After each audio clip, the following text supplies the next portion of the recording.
Doctor YS Rajasekhara Reddy గారి నేతృత్వంలో outer ring road వచ్చింది, అంతర్జాతీయ ఎయిర్పోర్ట్ వచ్చింది, ఐటీ పరిశ్రమలు వచ్చినాయి, ఫార్మా పరిశ్రమలు వచ్చినాయి, మెట్రో రైలు వచ్చింది, కృష్ణానది జలాలు వచ్చినాయి, గోదావరి జలాలు వచ్చినాయి, వేల కోట్ల రూపాయల పెట్టుబడులు వచ్చినాయి, లక్షలాది మందికి ఉద్యోగ ఉపాధి అవకాశాలు వచ్చినాయి.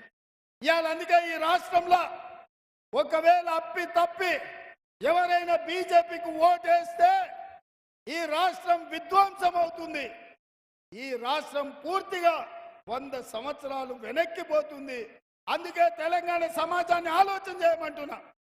తెలంగాణ చదువుకున్న యువకుల్ని బయటికి రండి, కదలండి. ఈ రోజు పెను ప్రమాదం పంచి ఉన్నది. మీకున్న ఎస్సీ ఎస్టీ బీసీ మైనారిటీ రిజర్వేషన్లను బీజేపీ రద్దు చేస్తా అంటుంది, రాజ్యాంగాన్ని మారుస్తా అంటుంది, మత చిచ్చు పెడతా అంటుంది, మనుషుల మధ్యలో పంచాయతీ పెడతా అంటుంది. మత చిచ్చు పెట్టినా, మనుషుల మధ్యలో పంచాయతీ పెట్టినా మన రాష్ట్రానికి రావాల్సిన పెట్టుబడులు రావు. నిరుద్యోగ సమస్యతోని యువకులు ఆత్మహత్యలు చేసుకునే పరిస్థితి వస్తుంది. అందుకే మిత్రులారా, మీకందరికి విజ్ఞప్తి చేస్తున్నా.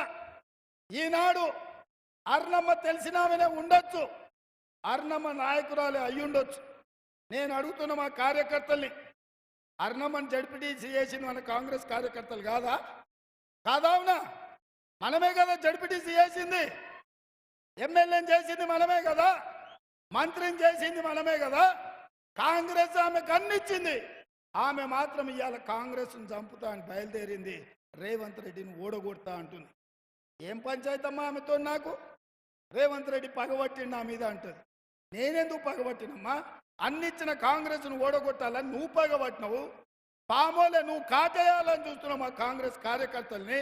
ఎన్ఎస్యూ అధ్యక్షుడిగా, యూత్ కాంగ్రెస్ అధ్యక్షుడిగా, ఎమ్మెల్యేగా, సిడబ్ల్యూసీ మెంబర్గా, జాతీయ కార్యదర్శిగా వంశీచంద్ర రెడ్డి 3 రంగుల జెండా మోసి యుక్త వయసును మొత్తాన్ని పార్టీకి దారపోసి పనిచేసిండు. ఇవాళ యువకుని వంశీచంద్ర రెడ్డిని గెలిపించాల్సిన బాధ్యత నాది కాదా? పిసిసి అధ్యక్షుడిగా, ఈ రాష్ట్ర ముఖ్యమంత్రిగా ఒక కాంగ్రెస్ పార్టీ కార్యకర్తను ఇవాళ పార్లమెంటుకు పంపిస్తే కాంగ్రెస్ గౌరవం పెరుగుతుంది కదా. ఇదే కదా నా తాపత్రయము. బంగ్లా రాజకీయాలను, బంగ్లా చీకటి ఒప్పందాలను ఛేదించాలని ఇవాళ నేను ప్రయత్నం చేస్తున్నా. అందుకే మిత్రులారా, ఇవాళ వేలాదిగా తరలి వచ్చిన మా మక్తల్ నియోజకవర్గ ప్రజల నా విజ్ఞప్తి ఒక్కటే.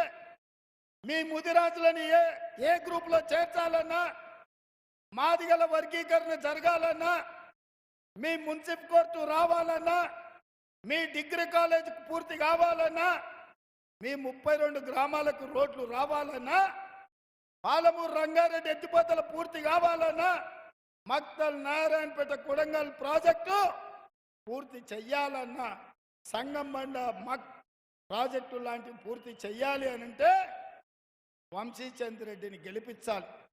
వంశీచంద్ర రెడ్డి గెలిచినప్పుడే మీ బిడ్డగా ఈ మహబూబ్నగర్లో, నాగర్ కర్నూలు మహబూబ్నగర్ గెలవకపోతే ఏమంటారే? రేవంత్ రెడ్డి సొంత ఊర్లోనే గెలవలే. పెద్దలు ఏమన్నారు? ఇంట్లో గెలిచి రచ్చ గెలవాలన్నారు. నేనేమడుగుతున్నా సోదరులారా మిమ్మల్ని, 70 ఏళ్ళు ఎవడెవడికో వేసినాం. వలస వచ్చిన కేసీఆర్కి వేసినాము, బీజేపీ వాళ్ళకి వేసినాము,